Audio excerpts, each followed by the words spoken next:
because I think I could do more good for more people faster than as a member of Congress. What I mean is that we have to have good law writers. We got to have good legislators to make the words right and make the law what we believe it should be. But we also have to have people who enforce that law, or else it just doesn't even matter.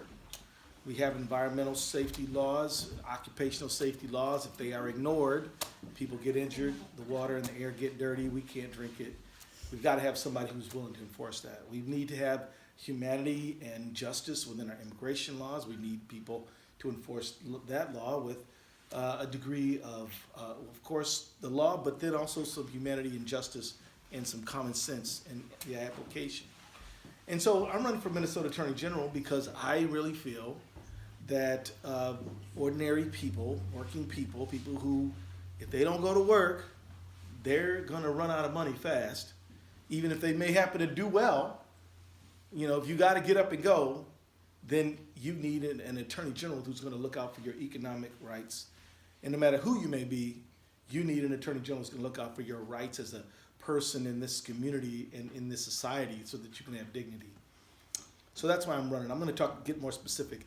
Look, let me just talk about, you know, what my ex Karen accused me of. Look, we were together for many years. I contemplated proposing to her. I loved her.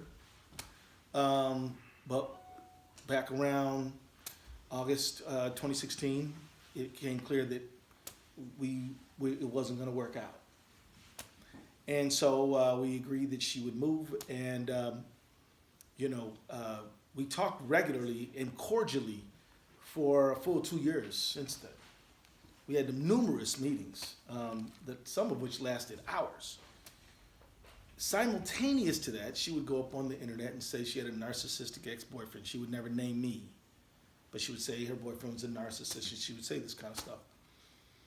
And, along around June, I had met somebody new, and I said, look, just not going to be able to do this anymore because it's time to move on. And in fact, the last time I saw her, she called me to meet with her because her friend had a problem that she wanted me to help her work out, and I was happy to do it. And the time before that, she had run out of gas on the highway, and she called me to bring her gas, and I certainly did that. And so 2 days before the primary, a Facebook post goes up under the name Austin. I think it was her, but whatever, I don't actually know that. And it said I pulled her off of a bed, and there's a 2-minute video of it. I never pulled her off of a bed. She subsequently said that I tried to pull her off of a bed and knocked off her shoe. That didn't happen either. I can't possibly imagine what kind of video she could have because it didn't happen, but she hasn't shown this video. I've asked her to see it. She told me no. And so I have lived with that since then, since that news broke. Look, I have not disparaged her in any way and will not. And I encourage others not to do so. People ask me why. I don't know. I loved her. This is the most hurtful thing I've ever experienced in my life. So I don't know why. But anyway, I got into this race not to talk about my personal relationships. I got into it because I thought I could be a good attorney general. That's why I ran. That's why I'm running still. I'm running because I think that Minnesota needs a strong attorney general, because I think that the drug prices are too high. They are artificially high. I think they're high as a result of market concentration and collusion. I think the attorney general can help do something about that so people can actually afford their diabetes medicine, their insulin, their blood pressure medicine, their cancer medicine, whatever they need. They shouldn't have to go broke just to stay alive. And I think we could do something about student loan debt at the Minnesota Attorney General's office. I think we could do something about wages, wage theft, misclassification of workers, making sure we enforce a prevailing wage law. Let me tell you, I'm not in this race by myself. There's 2 other candidates. One of them, a great guy named Noah Johnson, I think I could say he's endorsing me. I hope I'm not It's coming out publicly soon. He's retweeted, he's posted about Keith and has supported Keith publicly. The official endorsement is coming like tomorrow. Is that the third? Who is that? He's for the marijuana party. Okay. And well, I mean, look, he might get 3-4% of the vote. We're gonna need everyone. And so my other opponent is a fellow named Doug Wardlaw. He's not endorsing me. That's good. Doug and I disagree on just about everything. Now, on this, who's been following my political career? Anybody? I just asked because I don't want to be presumptuous. You've never heard me like go personal and ugly and dirty on any of my opponents ever. I don't believe in it. But I do believe in telling you what I'm going to do and what they're going to do in their own words. First thing he says he's going to do is right off the bat. Imagine a baseball bat and the bat ball just leaves the bat right off the bat. Right off the bat, he's going to fire Democratic AGs. Did you hear that? Yes. Now, I'm not making this up. He said it. There's a tape. You can see it yourself. Oh, he's been going on and on talking about how apolitical he is. Yeah. Oh, I'm apolitical. I have no views on anything. I have no opinions. None whatsoever. Not one at all. Well, except for he's going to fire all the Democratic AGs. A political purge? My goodness.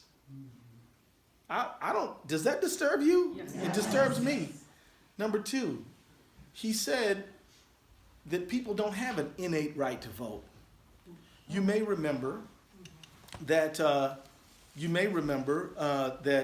in 2012, we had to beat back this effort to have a government-issued ID in order to vote. And most folks have an ID, so in the beginning, most people thought it was not that big of a deal. As we got into it, we learned it is a very big deal, and that there's a whole bunch of people, maybe 3 to 10% of our population, that don't have an ID and never had one. Imagine somebody's grandmother who's born in Greater Minnesota. She lives in the county that she was born in. What does she have an ID for? She doesn't need one. Or what about somebody serving in the military abroad? Or what about a low-income person who doesn't have the money to get the documents you need to get the ID, like a birth certificate or whatever? If they shave off 3 to 5% in a race, the races are so thin that that's about all they need. Remember, we've seen one Senate race won by 312 votes and one gubernatorial race won by 8,700 votes. So this is not a 50% solution. This is a 2, 3, 4% solution. Doug Wardlaw says, in response to that, back in those days, that people don't have an innate right to vote. I believe people do have an innate right to vote. In fact, I believe we should expand the right to vote. I think felons should be able to get a vote after they get out of prison. I think this is where we should be going. You know, Maine and Vermont you never lose a right to vote. I will work with Steve Simon to make sure that everybody can vote. I will protect the right to vote. He also says that he's 100% pro-life, and that will be reflected through the Minnesota Attorney General's office. If you like the idea of making your own reproductive choices, I ask you to support my campaign. He works for something called the Alliance for Defending Freedom. The Alliance for Defending Freedom. The Southern Poverty Law Center has reviewed this organization and regards it as a hate group. This is not an exaggeration.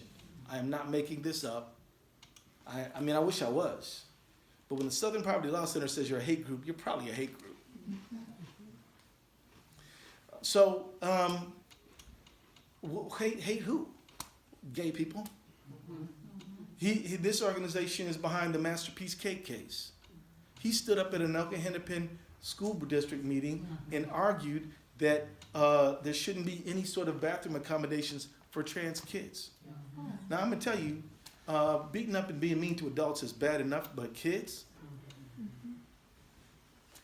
So, look, that's just the difference between he and I.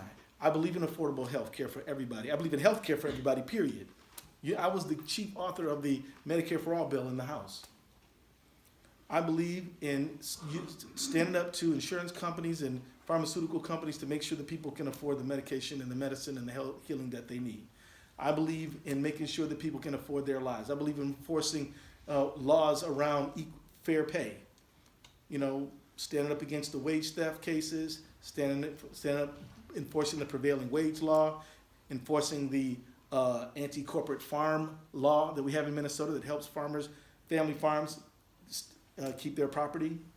You know that over the course of the last several years, if you're not a pork farmer, everybody else has been underwater. They haven't been able to sell at a price that can sustain their farm. I think this is a shame. And you all probably think of me as some Minneapolis congressman, but I'm the son of a Louisiana farmer. My mother lived on a farm up until she was 22 years old. And I know what it means to throw out a salt lick and pull a cow out of a bayou and fix a fence, and yes, I am a hunter, but I also believe that there's too many guns out on the street. We don't need these automatic weapons out here. We certainly don't need these 30-round clips out here. We certainly don't. We certainly need to step forward and have some gun sense, common sense around these issues. So that's what I want to talk to you about today. I want to answer your questions. I do want to say this before we hand it over and we talk. I want to say to you that it is absolutely critical that we contemplate the non-voter at this moment. Mm-hmm. Where do they live? Do they live in a high rise? Do they live in the manufactured housing area, trailer park? Where they live? Let's go there, talk to them, and invite them to democracy. Mm-hmm. People have asked me over the course of years, what's the Democratic Party message, Keith? And I have nothing for you other than this. There's a power to personal presence. There's a magic in you being there, showing up on the phone or in front of that person's doorstep, inviting them to be part of democracy, helping them to shape the world that we live in and the society that we're in. And in midterms, we historically have really low turnout. Republicans, bless their heart, they really don't blast up the vote, and they really don't fall off. They're just real. If you look at them, but their voting patterns over years, it's very even. Ours, it looks like a broken piece of glass. And we need everybody to get folks out. I don't believe that people respond to TV ads the way they used to. I think that the only way to get somebody to vote who wasn't planning on it is for you to invite them to do so personally. To, on the phone, knock that door, invite them out to be part of democracy. Minnesota has the highest turnout in the country, but we are the best of a mediocre bunch. We are. You look at other countries, they have way higher turnout than we do. We're the best of a so-so lot, really. We need to increase voter turnout. And if you look, there's all kinds of, why they ask people, why didn't you vote? And non-voters will tell you stuff like, look, I didn't have time. And for those of us who have jobs where we have, flex time and we can come and go as we need to, that doesn't make sense to us. But guess what? If you have to punch that clock at 6 a.m. and then you have to work hard till you get off your shift and then you have to go across town to work another job, you may find yourself where you didn't vote because you didn't have time, which is why all of us have to explain early voting. We have to explain early voting. You can vote early. You can go vote tonight. I don't know about tonight, but certainly tomorrow. And we want to ask people to do that. So with that, ask me anything. I do want to formally ask you to vote for me. And I want you to ask other people to vote for me too. And if you can't get there, let's talk about it.